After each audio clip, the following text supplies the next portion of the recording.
Bueno, vamos a proceder en este caso, ¿no? A explicar, ¿no? Los medios de cultivo. Hay que recordar como primer punto, ¿no? Que un medio de cultivo es aquel conjunto de ciertos nutrientes o factores de crecimiento y diferentes compuestos que nos van a permitir, ¿no? El desarrollo de ciertos microorganismos. Ahora, estos medios de cultivos tienen siempre una finalidad o una importancia. Hay que recordar que, como ya mencionamos, o su importancia puede ser el desarrollo, no el crecimiento de microorganismos con la finalidad, en este caso, de poder desarrollar ya sea tratamientos o diagnósticos, no para ciertas enfermedades patógenas. Ahora, si queremos clasificar a los medios de cultivo, podemos clasificarlo de dos formas, ¿no? Por ejemplo, según su estado, que pueden ser líquidos, sólidos, semisólidos o sintéticos. O también podemos clasificarlos, por ejemplo, si es que pueden, según sus estructuras, características que presentan, que puede ser según medios enriquecidos, selectivos y diferenciales, ¿no? Así como también van a existir medios de cultivo general. Ahora, para empezar, vamos a definir lo que es un medio de cultivo general. Bueno, es que el medio de cultivo general, como su propio nombre general, va a permitir el crecimiento de un sinnúmero de microorganismos. No va a tener un medio de selección, sino que va a permitir que crezcan diferentes microorganismos, ¿no? No, bueno, acá podemos encontrar, por ejemplo, lo que son las infusiones de tracto de carne, peptona, ¿no? Entre otros. Luego tenemos los medios de cultivo líquidos, como su propio nombre indica, líquidos, ¿no? O sea, no están, por ejemplo, puede ser similar al agua, eso se refiere a líquidos, ¿no? Bueno, estos medios de cultivos contienen nutrientes a los cuales se adicionan ciertas sustancias que van a tener cierta capacidad de mantener estable el pH, ¿no? Entre ellos podemos encontrar lo que es el caldo nutritivo y el caldo de peptona. Los sólidos, ¿no? Estos sólidos, para que se logre un agar sólido, bueno, un medio de cultivo sólido, eh, se debe agregar cierto compuesto que es un agar. ¿Qué es un agar? Bueno, un agar se dice que es una sustancia de tipo polisacárido, que en este caso se puede obtener de las algas marinas, ¿no? ¿No? Bueno, este agar se añade específicamente a un medio de cultivo que es líquido, ¿no? Dando así, en este caso, el medio de dando en este caso, el medio de cultivo sólido. Bueno, este medio de cultivo sólido, ¿qué nos va a permitir? Nos va a permitir obtener ciertas colonias bacterianas aisladas. Y finalmente tenemos, según su, eh, no según su, bueno, como mencionamos, según su estado, pueden ser también los semisólidos. Los semisólidos, como mencionamos, pueden ser similares a los sólidos, ¿no? La única diferencia es que en este caso a los semisólidos se le disminuye la cantidad de agar, con la finalidad, ¿no? De no contener el estado sólido, ¿no? Por así decirlo. Luego tenemos los medios de cultivo sintéticos, también definidos como medios de cultivos químicos. Bueno, estos medios de cultivos, bueno, como su nombre indica, son compuestos por productos químicos, los cuales son conocidos y se utiliza para realizar estudios metabólicos, como por ejemplo el agar blando, caldo nutritivo, agar de bocina azul de metileno, entre otros. Luego, ya basándose según su estructura, según sus compuestos, también podemos, o según ciertas sustancias añadidas, tenemos los medios de cultivo de enriquecimiento. Son aquellos medios en los cuales a un medio base se les añade ciertas determinadas sustancias nutritivas con la finalidad, ¿no? De poder eh, realizar el crecimiento de ciertos microorganismos, ¿no? Por ejemplo, tenemos el caldo de selenito de Cristina o el caldo de agar sangre. Luego tenemos los medios de cultivo selectivos. Selectivos, como su propio nombre indica, van a incorporar determinadas sustancias con la finalidad de inhibir el crecimiento de un microorganismo, pero a su vez facilitar el crecimiento de otros microorganismos, ¿no? Bueno, los que pertenecen a este medio de cultivo tenemos lo que es el caldo de lactosa, bilis verde y brillanteo, ¿no? Y el agar salmonella shigella. Y los medios de cultivos diferenciales, o sea que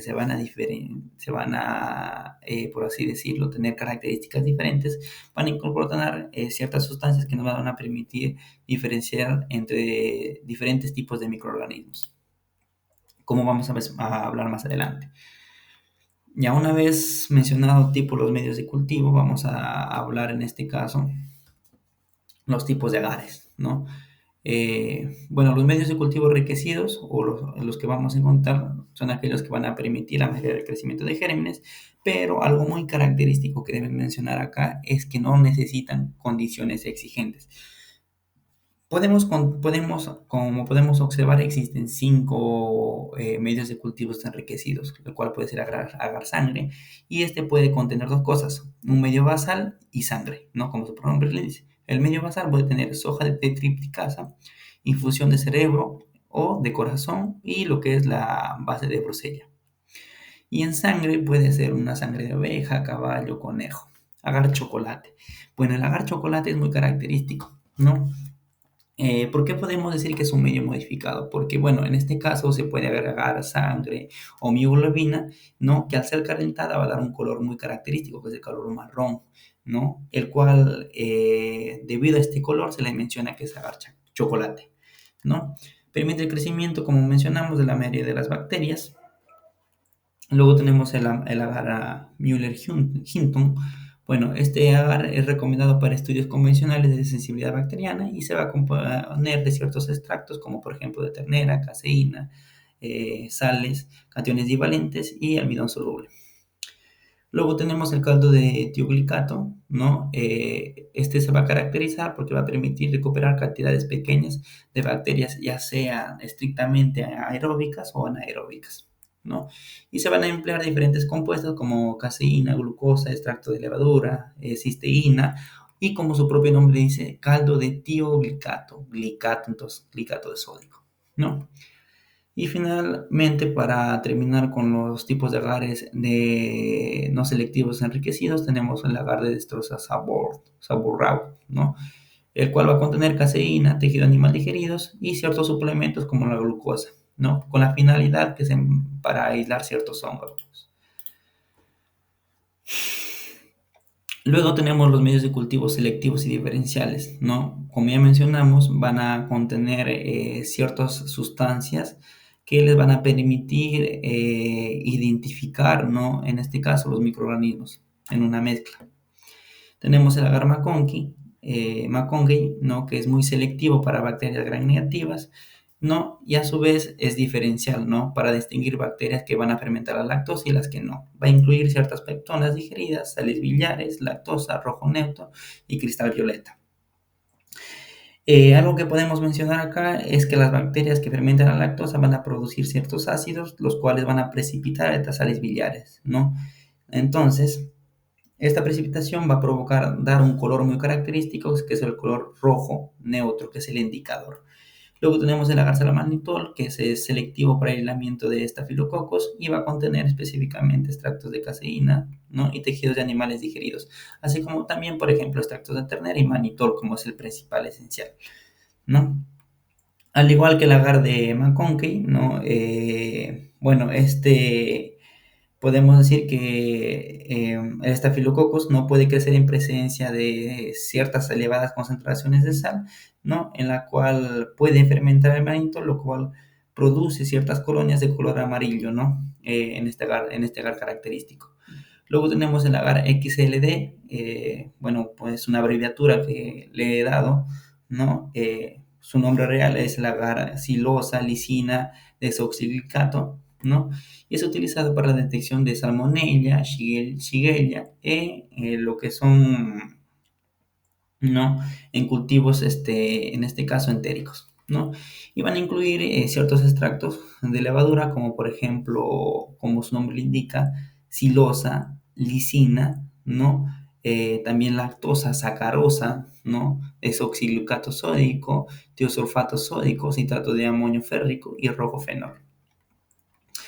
Luego tenemos, por ejemplo, el medio de Lowenstein-Hensey, ¿no? Que es utilizado para aislar micobacterias y va a contener glicerol, harina de patata, sales y huevos, coagulados, ¿no? Y finalmente,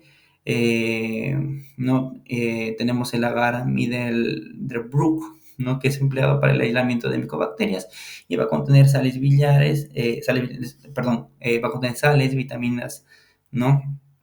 Ácido oleico, albúmina, lo que es muy característica, catalasa y glicerol y glucosa, ¿no? Y se van a añadir ciertos compuestos como por ejemplo el verde de malaquita con la finalidad de poder inhibir en este caso a las bacterias gram positivas. Luego tenemos el Tromagar, ¿no? Que, bueno, este es utilizado para aislar e identificar algunas especies distintas, ¿no? De levadura cándida. Va a contener, como por ejemplo, el doranfenicol con una finalidad de inhibir bacterias, ¿no? Y cierta mezcla de sustratos como cromogénicos especiales, ¿no? Y finalmente, tenemos el agar con inhibidor de hongos filamentosos, ¿no? Que va a caracterizarse porque es un medio muy utilizado para aislamiento de hongos patógenos distintos de los dermatofitos, ¿no? Y se va a añadir, por ejemplo, lo que es el clorafenicol, que en este caso, a diferencia de lo anterior, es que suprime el crecimiento de bacterias contaminantes.